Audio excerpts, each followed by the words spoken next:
Politique. Notre invitée aujourd'hui, Caroline Fiat, bonjour. Bonjour. Vous êtes députée La France Insoumise, vous êtes députée de Meurthe-et-Moselle. Dites-moi, tout d'abord, on va beaucoup parler évidemment vaccination, EHPAD, confinement ou non, couvre-feu et de la situation sanitaire. Est-ce que vous avez suivi, j'imagine, les annonces de Jean Castex hier soir et vous en avez pensé quoi? Écoutez, je pense comme beaucoup de Français, j'attendais des annonces. Il n'y en a pas eu, si ce n'est Mayotte qui était confinée. Donc c'est devenu un rendez-vous hebdomadaire où maintenant il se déplace même quand il n'y a plus d'annonces. La semaine dernière, où on l'attendait avec des annonces, il ne s'était pas déplacé. Donc c'est devenu un petit jeu où il vient pas. Il nous annonce des annonces, il n'en fait pas. Là, on ne serait pas en pleine crise pandémique, ça pourrait être drôle. Mais là, on est en pleine crise pandémique. Les Français sont fatigués, tout le monde est fatigué. Les gens ont peur, et ce qui est bien normal. On est en pleine crise sanitaire, il y a une pandémie. Dans la région Grand Est, on est fortement touché, donc c'est normal que les gens aient peur. Ils espèrent avoir une réponse du gouvernement, une réponse de l'État, des annonces à leur attente. Et résultat, il n'y a rien. Donc j'étais vraiment désespérée de voir cette situation. Alors la situation nécessite, selon vous, un nouveau confinement? Parce que les Français y étaient presque prêts, à 50%. Alors les Français y étaient presque prêts. Moi, ce qui m'ennuie, c'est qu'on n'aurait pas besoin de faire des confinements, reconfinements, si on prévoyait. Prévoir, prévenir, planifier. C'est ce qu'avec mon groupe parlementaire La France Insoumise, nous n'arrêtons pas de demander depuis le mois de mai. Nous avons fait plusieurs propositions que nous avons données au gouvernement. Nous n'arrêtons pas de crier ces vérités, parce que maintenant il faut hurler pour se faire entendre, pour leur dire mais il y a des choses à faire. Ouvrir des lits de réanimation, systématiquement c'est ce que nous demandons. La réponse du ministre de la Santé à chaque fois, c'est de nous dire nous n'avons pas le personnel. Nous avons le personnel soignant dans notre pays. À titre d'exemple, nous avons 180 000 infirmiers diplômés d'État en France qui ont changé de profession. Mais ils ont toujours ce diplôme. Qu'attend le gouvernement pour aller rencontrer ces infirmiers diplômés d'État pour leur dire « Vous avez changé de profession, pourquoi? À quelles conditions reviendrez-vous travailler dans notre hôpital? La France a besoin de vous. À quelles conditions voulez-vous bien revenir nous aider ?» 40 000 soignants travaillent hors frontières. À l'extérieur. Chez nous, on est beaucoup touchés. Les gens vont travailler au Luxembourg. À quelles conditions ils reviennent travailler chez nous? Et dans ces 40 000 soignants, beaucoup de médecins. Donc, on a moyen. Si on s'en donne les moyens, on peut ouvrir des lits de réanimation. Évidemment, s'ils partent à l'étranger, c'est parce que si on parle du Luxembourg, c'est parce qu'ils gagnent 20 à 30% plus cher de plus. Donc, c'est ça qu'il faut mettre sur la table. C'est de l'argent qu'il faut mettre. Ah, mais il n'y a pas que... Il y a le salaire, les conditions de travail, les ratios soignants-patients ou soignants-résidents, le matériel, vous n'êtes pas à compter vos compresses et tout ça. Quand vous avez des conditions de travail dignes, quand vous avez un salaire digne, ça vous donne envie de continuer. Bizarrement, il n'y a pas de fuite de soignants chez nos voisins. Et la moyenne, la durée, entre guillemets, de vie d'un infirmier en France, maintenant, c'est 6 à 7 ans avant qu'il ne change de profession. C'est pas normal. Alors, vous savez de quoi vous parlez parce que vous êtes aide-soignante, je le rappelle, et vous avez repris justement du service au CHRU durant la pandémie et encore très récemment. Oui, j'ai terminé la semaine dernière, oui. C'était important pour vous, par exemple, d'apporter votre aide? C'était une volonté de votre part ou c'est tout simplement le CHRU qui était en manque de personnel et qui vous a tout simplement demandé de venir filer un coup de main, quoi? Au mois de mars, c'était vraiment une volonté. On était confinés, je le rappelle, donc je tournais chez moi tel un lion en cage et j'entendais les témoignages des soignants qui disaient on est fatigué, on a besoin d'aide. La réserve sanitaire ne fonctionnait pas, je le rappelle, et on n'arrivait pas à être appelé. Donc l'avantage d'être député, c'est qu'on avait régulièrement des visioconférences avec le directeur du CHRU et l'ARS. Et j'arrêtais pas de leur dire, mais il y a des soignants qui veulent aller aider. Moi, je suis disponible. Et du coup, le directeur du CHRU avait sauté sur cette occasion et m'avait proposé d'aller aider. Je ne peux pas être celle qui, dans l'hémicycle, hurle que les soignants sont fatigués, qui manquent de main et qu'il faut aller les aider et savoir que j'ai un diplôme d'aide-soignante dans la poche et de ne pas y aller. Et novembre et janvier, vu que je suis toujours dans les listings, la direction des soins m'appelle pour savoir si je suis disponible. Dans quel service vous étiez? Mars, j'étais en réanimation Covid, mais il n'y avait que des Covid à Centrale. Et novembre et janvier, j'étais à la fameuse réanimation Picard. Je dis fameuse parce que c'est l'équipe, aime bien que je les cite, la Réapic, à Brabois. Votre renfort a permis, par exemple, la réouverture de certains lits? Alors, pas juste uniquement Caroline Fiat, hein, je vous rassure, c'est pas juste ma présence qui rouvre des lits, mais la présence des étudiants IBOD, donc infirmiers en bloc opératoire. Il y a d'infirmiers anesthésistes qui, pendant 3 mois, ont arrêté leur formation, novembre, décembre, janvier, pour aller retravailler en réanimation, ont permis ces ouvertures de lits. Les étudiants aides-soignants, les étudiants infirmiers qui, pareil, stoppent leur formation pour aller en renfort, permettent ces ouvertures de lits, oui. Vous qualifiez la situation de quelle manière? Parce que vous les croisez, ces soignants, justement, vous les avez croisés il y a encore quelques jours. Quel est leur état d'esprit aujourd'hui? Ils sont fatigués, vous le dites? Ils sont fatigués, fatalistes. C'est un retour à la normale, bien anormal. Ils n'ont pas les moyens. On leur a promis un Ségur de la santé qui allait tout changer. Ils ne voient pas les lits s'ouvrir, ils ne voient pas l'afflux de candidatures arriver et les ouvertures de postes qui vont avec. Et ils se rendent bien compte que, comme avant, ils se retrouvent seuls. Moi, ce que je trouve un petit peu navrant, et c'est ce que je craignais au mois de mars quand je voyais tout le monde applaudir et qu'on me disait pourquoi vous voyez ça d'un mauvais œil. J'avais peur que ça s'arrête un jour et ça s'est arrêté et on est redevenu à un peu une condition normale que je trouve anormale où c'est redevenu normal que les familles puissent appeler et soient mécontentes du service. Voilà. Les soignants sont vraiment épuisés. Donc, s'il y a un message que je peux passer aux familles qui ont des gens à l'hôpital, je sais que vous êtes stressés, je sais que c'est difficile, mais les soignants qui s'occupent de vos proches prennent du temps pour s'occuper de vos proches alors qu'ils sont très fatigués. Alors, plutôt que de les disputer, un petit message d'encouragement, c'est mieux. D'ailleurs, vous parliez des soignants qu'on applaudissait au mois de mars tous les soirs à 20h. Pourquoi, selon vous, ça s'est arrêté? On les a oubliés, on ne les aime plus? Parce que la pandémie, elle est toujours là, elle n'est pas terminée. Au mois de mars, ça nous est tombé dessus, tout le monde a eu peur, personne ne savait comment gérer la situation et tout le monde a été confiné, enfermé chez lui et protégé un peu dans sa bulle chez soi. Et donc, du coup, vous voyez les employés libre-service, les éboueurs, les soignants sortir, donc prendre le danger, le risque d'aller dehors et de croiser ce virus. Et donc, pour ces gens, c'était quelque chose d'héroïque. Maintenant, tout le monde sort. Tout le monde prend le risque d'aller dehors. Donc, il n'y a plus cette image de dire ils sortent de chez eux prendre le risque. Donc, c'est pour ça que ça s'est arrêté, je pense. Vous avez peur, vous redoutez les jours à venir ou les semaines à venir, vous? Oui, je redoute parce que les gens font attention, mais on ne peut pas compter que sur les citoyens. On ne peut pas tout le temps dire attention, faites attention, ce sera de votre faute. On ne peut pas toujours infantiliser les citoyens. Moi, ce que j'aimerais, c'est qu'on ouvre un petit peu les portes, que le bout du tunnel s'éclaircisse un petit peu et qu'on puisse apporter des bonnes nouvelles. Vous savez, moi, quand j'entends le gouvernement qui n'arrête pas de se targuer de dire on est le seul pays à ne pas avoir reconfiné, je suis désolée. Moi, cette semaine, j'ai tout fait à domicile. De 8h à 20h, je suis en visioconférence. Une fois que j'ai éteint mon ordinateur, mais je suis en couvre-feu. Je ne peux pas sortir. Si j'ai un peu de temps dans le week-end, il n'y a pas de cinéma, il n'y a pas de bar, il n'y a pas de restaurant, il n'y a pas de musée, il n'y a rien. Si je ne suis pas confinée, qu'on m'explique ce que je fais. Les gens qui télétravaillent toute la journée, qui à 18h subissent le couvre-feu et qui le week-end ne peuvent pas s'aérer dans un musée, sortir un petit peu ou s'évader, je ne vois pas ce qu'ils peuvent faire. Sauf que le couvre-feu décrété à 18h a peut-être permis quand même de réduire et de freiner la circulation du virus. Alors là, il y a une étude qui est tombée sur Toulouse qui a prouvé totalement le contraire, vu que depuis le couvre-feu, les chiffres ont augmenté vraiment d'une manière impressionnante. Je ne suis vraiment pas sûre qu'il y ait eu un effet. Et ce sont les paroles du ministre de la Santé lui-même qui a dit que la hausse était moins rapide.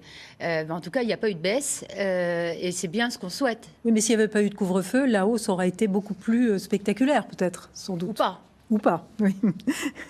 Vous disiez donc, vous dénoncez justement ce pilotage de la situation avec uniquement des lits de réanimation, parce que c'est ça que vous dites. Comment vous jugez sinon cette gestion de la crise? On a perdu du temps par rapport à l'épidémie. Selon vous, il y a eu des erreurs de fait, il y a de l'impréparation. Comment vous qualifiez justement cette gestion de crise?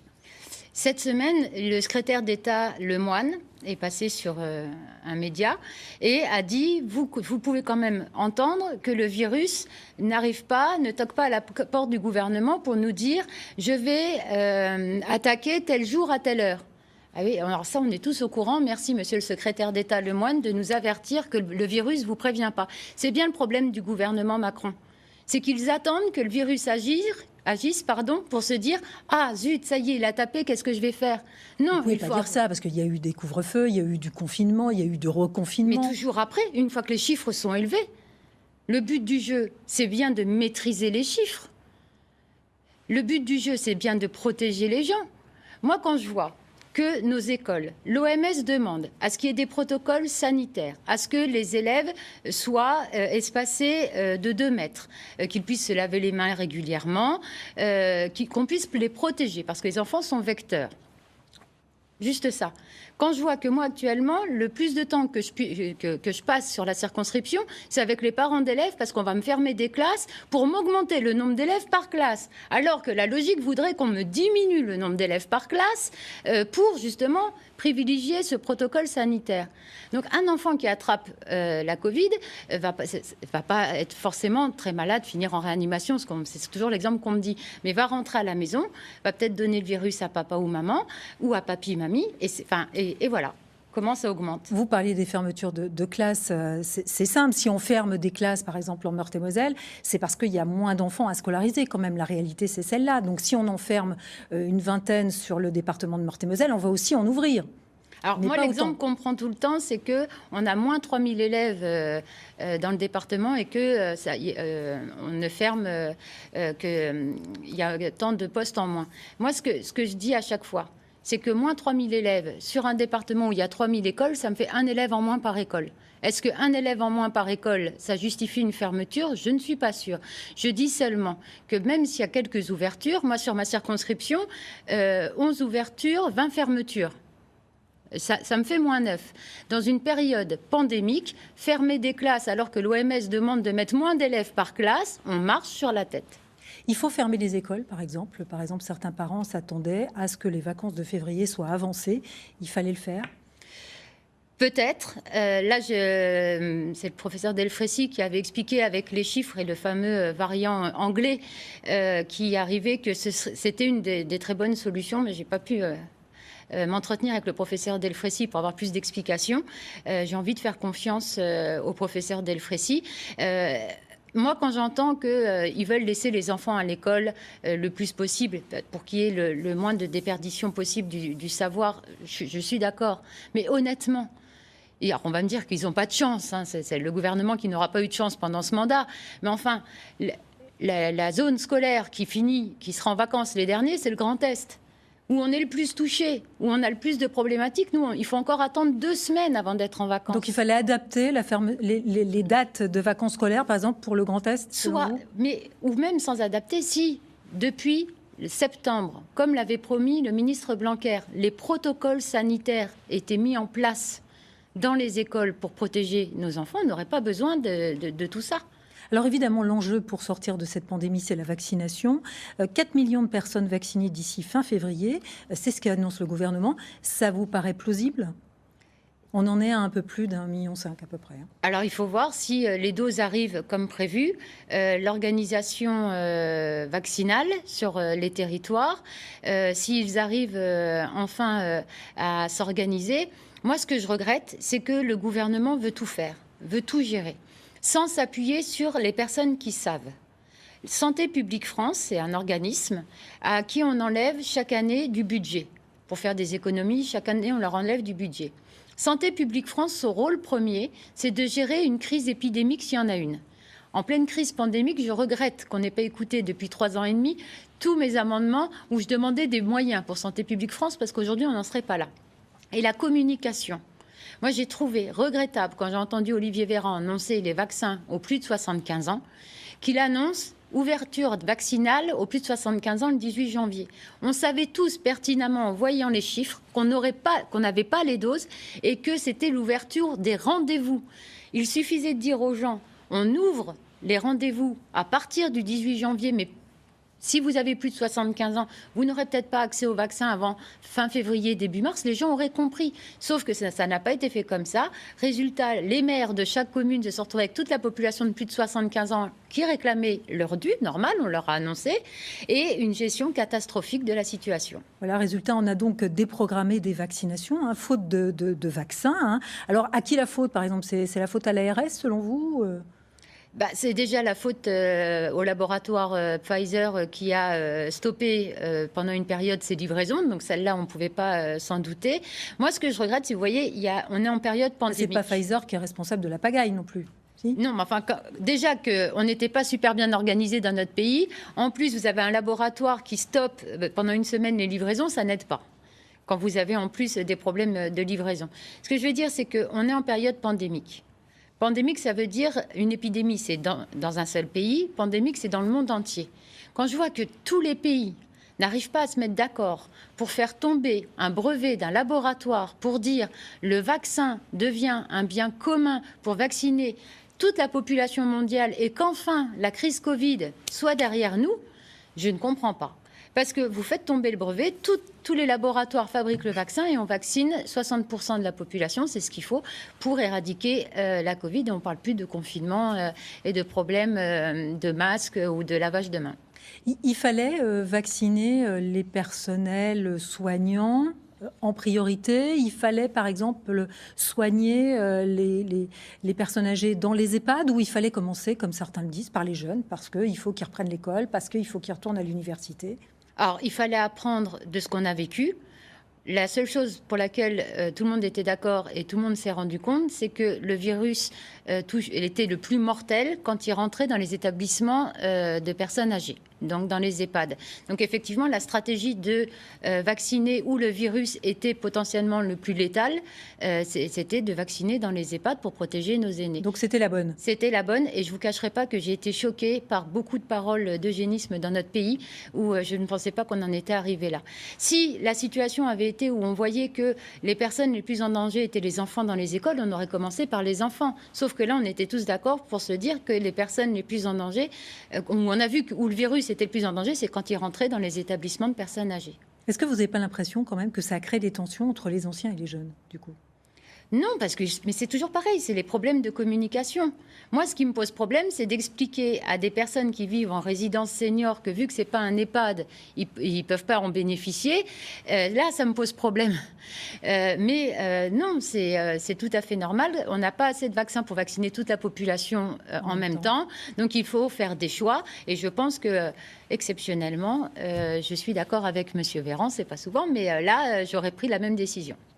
Dites-moi, et pour la vaccination du personnel soignant, par exemple, est-ce qu'il faut que ce soit obligatoire ?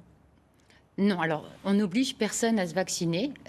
Vous allez vous vacciner, par exemple ?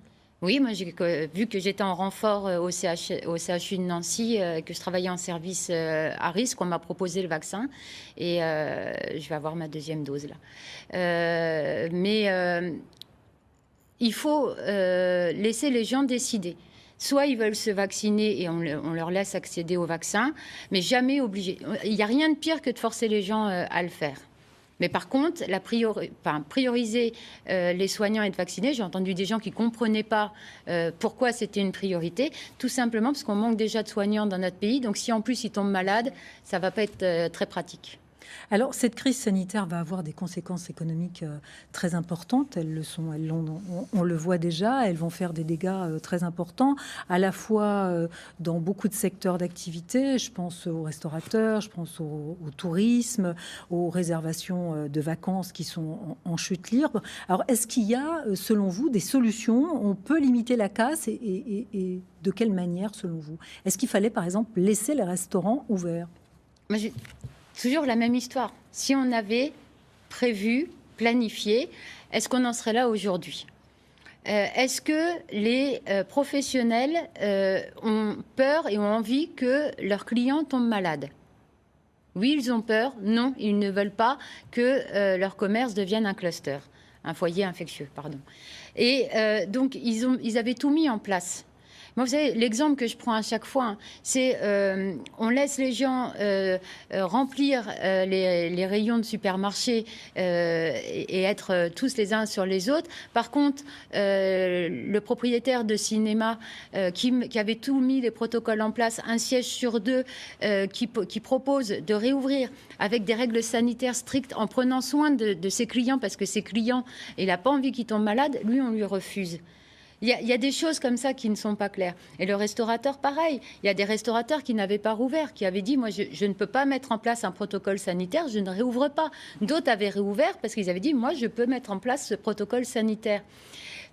Moi, quand j'entends qu'un restaurateur ne pourrait pas mettre en place un protocole sanitaire, alors que c'est l'une des professions avec les circuits froids, enfin la chaîne du froid, qui ont des règles d'hygiène très strictes, qu'on ne me dise pas qui ne pouvaient pas mettre en place des règles d'hygiène et des protocoles d'hygiène. Il y a de plus en plus de restaurateurs, de propriétaires de bars où on apprend des suicides, des situations dramatiques. On aurait pu trouver des solutions, mais d'autant plus si on avait planifié et travaillé avec eux. Parce que c'est eux qui connaissent leur métier et peuvent créer des protocoles. Oui, à Toul, ils étaient à peu près une centaine à manifester pour la réouverture des restaurants. Il faut, dans certains cas, donc rouvrir les restaurants. Il faut aussi rouvrir, par exemple, les salles de sport, les lieux culturels, les cinémas, les théâtres, les musées. J'ai entendu une directrice de musée, et elle m'a touchée, alors je change de mot avec ce qu'elle a dit, mais où elle a dit, et elle a tellement raison, quand vous rentrez dans un musée, c'est l'art qui vous touche. Vous ne touchez pas l'art. Donc, quel est le danger? Le virus est manuporté. Si vous avez un masque sur vous, comme dans les supermarchés où on vous demande de ne pas être plus de temps par mètre carré, quel est le risque? Quel est le risque de permettre aux gens de s'aérer l'esprit en allant dans un musée? Mais je dis bien, avec des règles protocolaires, sanitaires strictes. Mais elles seront mises en place. Tous les Français ont appris ces règles. Vous voyez tout le monde se laver les mains, se mettre de la solution hydroalcoolique, porter le masque. Vous voyez tout le monde faire ces règles d'hygiène. C'est devenu notre quotidien, hélas, à cause de ce virus. Donc tout le monde saurait les mettre en place. Mais là, je pense qu'il faut donner de l'oxygène aux gens parce que les gens étouffent. Oui, vous le sentez, ça, qu'un reconfinement, par exemple, ça passerait pas du tout? S'il faut, les gens le comprendront pour se dire c'est pour ne pas être malade ou ne pas que quelqu'un de ma famille décède ou se retrouve à l'hôpital. Ils le comprendront, mais le moral aura du mal de comprendre. Dites-moi, on va voir une explosion de la pauvreté. Certains départements prévoient déjà 10% d'allocataires du RSA supplémentaires pour cette année. Pour les jeunes, que faut-il faire pour ces jeunes qui n'ont pas droit, par exemple, au RSA? Il faut leur donner quelque chose? Nous, on avait soutenu la proposition du RSA jeune pour les 18-25 ans de manière exceptionnelle dans cette crise pandémique. Les jeunes, c'est souvent, quand ils sont étudiants, enfin, dans les 18-25 ans, c'est ce qu'on appelle les petits boulots. Ils vont faire la plonge dans les restos, ils vont être serveurs dans un bar, tout ce qui est fermé actuellement. Et après, on va dire, oui, ils ne travaillent pas, ils ont qu'à... que j'entende pas, ils ont qu'à traverser la rue en ce moment, parce que traverser la rue en ce moment, c'est un peu compliqué et il faut pas le faire après 18 heures. Donc, il faut les aider. On ne peut pas les laisser sans rien. Donc, de manière, crise sanitaire exceptionnelle, moyen exceptionnel, et il faut verser le RSA aux 18-25 ans. Alors, dites-moi, le gouvernement sera sans doute jugé sur la gestion de cette crise en 2022 à l'occasion des présidentielles. Avant, évidemment, ce seront les élections régionales et départementales.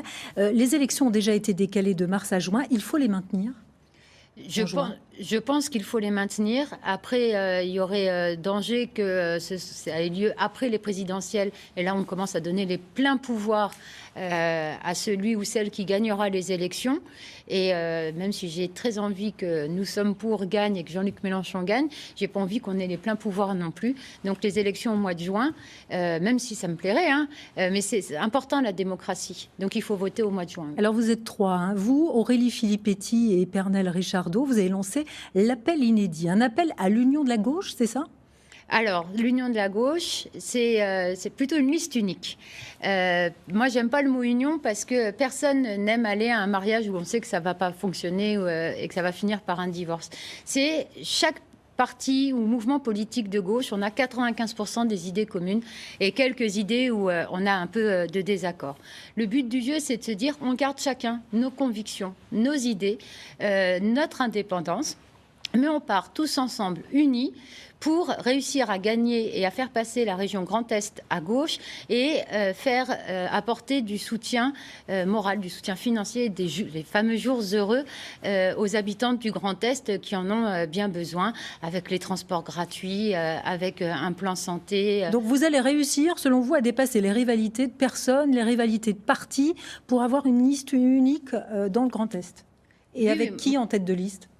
Alors ça, c'est pas le sujet, parce que pour le moment, l'appel inédit appelle tous les partis et mouvements politiques de gauche à se mettre justement assis autour d'une table pour parler des grands axes programmatiques qu'on pourrait faire ensemble, et après, on parlera des candidats.